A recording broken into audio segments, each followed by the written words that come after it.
20 minutes later, Jesse turned down the narrow drive to the old church. He pulled around the building and hit the brake. Krampus lay upon his back in the snow, the frost sparkling off his great mane.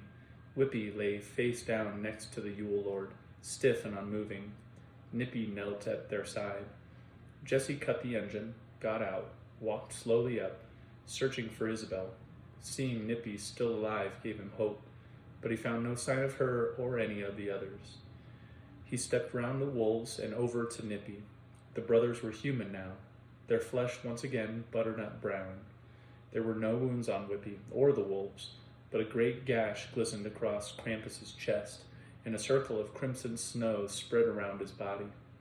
Jesse knelt next to Nippy. Sorry about your brother. Nippy seemed not to hear. Jesse studied the Yule Lord's face, noticed that even in death, Krampus kept that half-smile of his, as though he had one trick left up his sleeve yet. But his eyes were pale, all the fire gone. It's a shame, Jesse spat. A real goddamn shame. Hell if it ain't. Jesse sat a hand on Nippy's shoulder. Where's Isabel? Nippy glanced round as though unsure where he was, shrugged. Heavy clouds drifted in, and the sun slowly faded from Krampus's face.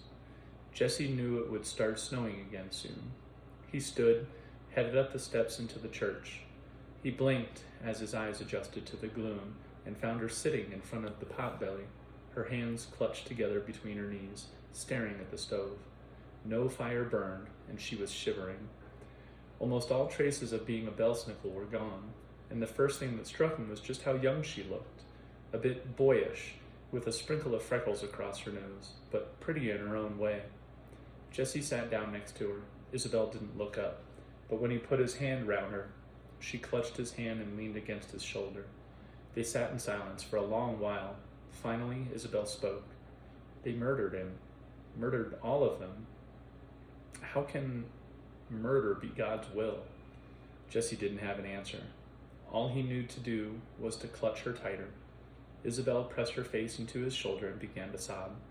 After a bit, Jesse took notice that the cardboard box where they'd stashed the guns and cash still sat next to the piano. Be right back, he said, and walked over to the box. All the money appeared to still be there. Isabel, where's Chet and Vernon? Not sure, Isabel talked without looking up. As soon as Krampus fell, well, the both of them, they lit on out of here. Just ran off. Guess I should have run off too, but I didn't. Just waited for those horrible angels to come kill me. But they didn't seem much concerned with me. Santa took the sleigh and left. And them angels, they went along with him. Jesse pulled out the guns, wiped off his prints, and left them on the piano.